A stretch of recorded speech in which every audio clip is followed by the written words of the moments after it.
Salut la team, j'ai vu le 4e épisode de Andor et cette fois-ci, j'aimerais qu'on aborde plus le côté politique de la série que l'épisode lui-même. Et je commence dès maintenant cette vidéo et n'oubliez pas de liker et commenter. Let's go! Petit message avant de commencer réellement cette vidéo, on est plus de 6000, et oui c'est incroyable, merci énormément à tous ceux qui se sont abonnés et bonne vidéo! La série Andor est l'une des histoires les plus explicitement politiques de Star Wars à ce jour, et l'épisode 4 nous le prouve une nouvelle fois. Au cours des dernières années, Star Wars s'est transformé en une franchise capable d'apporter du contenu pour Disney+, en grande partie grâce au nombre de fans de la franchise. La première saison du Mandalorian a été lancée parallèlement au service de streaming, et c'est un succès. Andor s'avère la série la plus d'actualité et la plus politiquement chargée à ce jour. Ce préquel de Rogue One met en vedette Diego Luna alors qu'il reprend le rôle de l'espion rebelle Cassian Andor. Alors que les épisodes 1, 2, 3 d'Andor sont en quelque sorte une histoire d'origine révélant ses débuts secrets à Kenari avant d'explorer sa vie dans la zone de la corporation, cette semaine l'épisode reste sombre et granuleux, le showrunner Tony Gilroy faisant de gros efforts pour le rendre aussi réaliste que possible.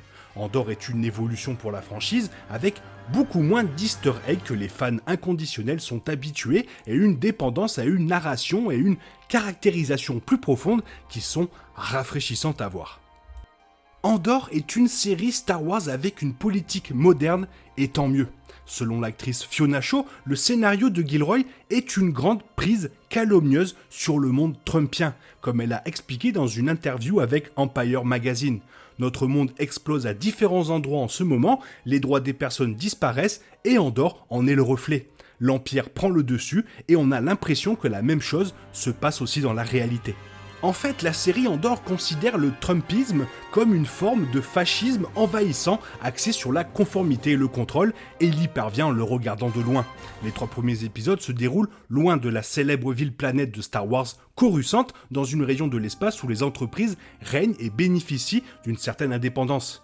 Même ici, il y a une tension inconfortable, cette indépendance n'est autorisée que tant que les corporations appliquent le même type d'ordre sur lequel l'Empire insiste. Comme on le voit dans l'épisode 4, tout change.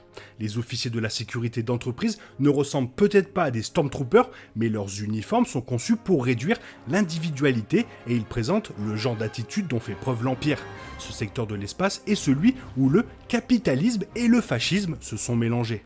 Mais Andor va beaucoup plus loin dans sa représentation de la sécurité d'entreprise. Les événements commencent lorsque Cassian Andor de Diego Luna est approché par 2 agents corsecs corrompus, dans une scène qui rappelle la brutalité policière dans le monde réel.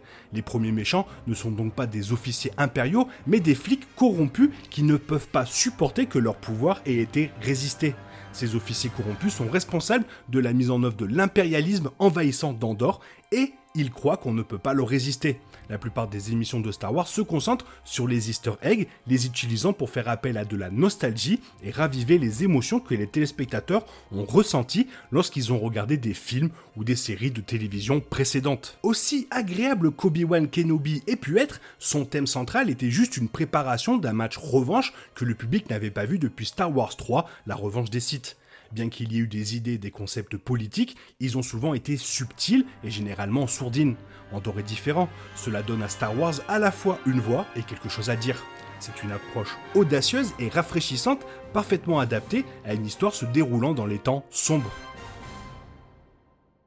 Et toute cette approche est naturellement assez controversée.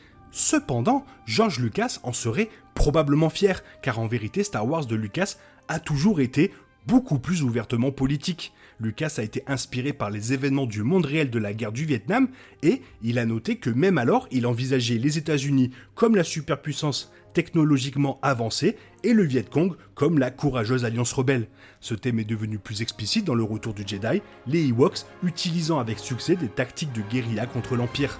L'empereur lui-même ne s'est pas inspiré d'Hitler ou de Napoléon Bonaparte, mais plutôt de Richard Nixon. En 1981, on a demandé à Lucas si l'empereur était un Jedi déchu. Il a répondu non, c'était un politicien. Et il a même rajouté Richard M. Nixon était son nom. Il a subverti le Sénat et a finalement pris le pouvoir et est devenu un type impérial. Et il était vraiment diabolique, mais il a fait semblant d'être un gars vraiment sympa. La fascination de Lucas pour la politique et l'histoire est devenue encore plus évidente dans la trilogie préquelle, qui a commencé par une analyse d'ouverture sur les routes commerciales. Dans les préquels de Lucas, la chute de la République a été célébrée par les masses. C'est ainsi que meurt la liberté, a observé Padmé, avec un tonnerre d'applaudissements. Pour Lucas, le fascisme de l'Empire a commencé à l'origine avec le populisme, avec une population fatiguée qui s'était désengagée de la démocratie et aspirait à un chef fort pour les soutenir contre une galaxie dangereuse.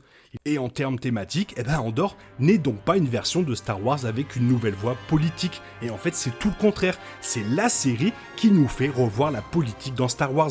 Lucas a toujours envisagé Star Wars à la fois antifasciste et antipopuliste. Et le scénario de Tony Gilroy suit les mêmes rythmes d'histoire. Lucas a été notoirement déçu par la trilogie de la suite de Disney, mais il est probable qu'il serait beaucoup moins critique envers Andor.